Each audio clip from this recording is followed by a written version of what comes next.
Every day Sir Topham Hatt came to the station to catch his train. "Hello," he always said to Thomas. "Don't let the silly freight cars tease you. Remember you have an important job as a special helper in the train yard."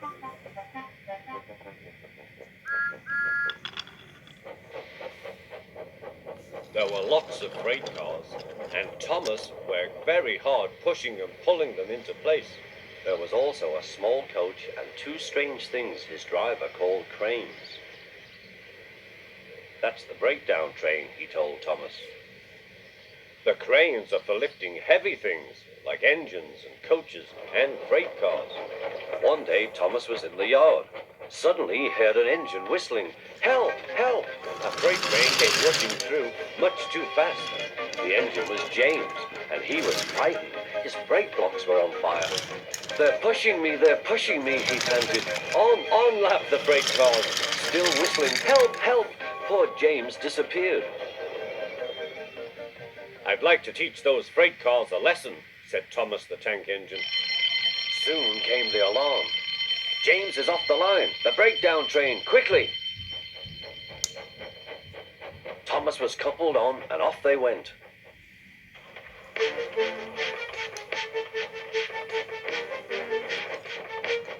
Thomas worked his hardest. "Hurry, hurry, hurry," he puffed. He wasn't pretending to be like Gordon. He really meant it. "Bother those freight cars and their tricks. I hope poor James isn't hurt."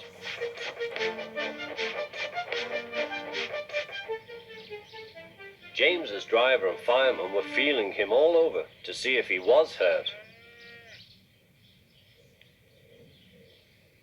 "Never mind, James," they said. "It was those silly freight cars on your old wooden brakes that caused the accident." Thomas pushed the breakdown train alongside. Then he pulled away the unhurt freight cars. Oh dear, they groaned. Serves you right, puffed Thomas. He was hard at work, puffing backwards and forwards all afternoon. This'll teach you a lesson, he told the freight cars. And they answered, "Yes, it will, yes, it will."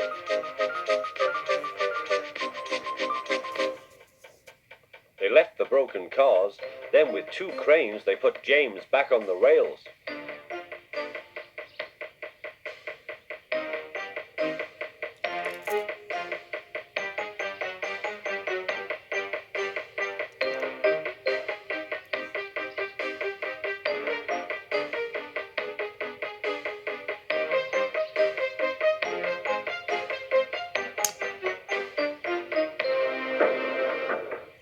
He tried to move, but he couldn't, so Thomas helped him back to the shed.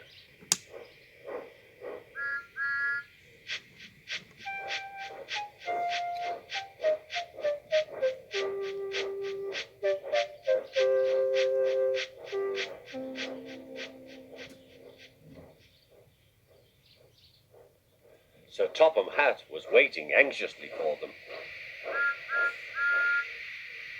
"Well, Thomas," he said, "I've heard all about it, and I'm very pleased with you. You're a really useful engine. James shall have some proper brakes and a new coat of paint, and you shall have a branch line all to yourself." "Oh, thank you, sir," said Thomas.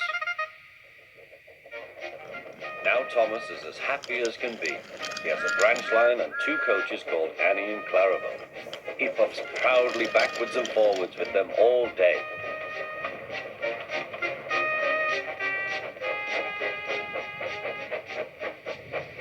He is never lonely. Edward and Henry stop quite often and tell him the news. Gordon is always in a hurry, but never forgets to say poop poop, and Thomas always whistles peep peep in return.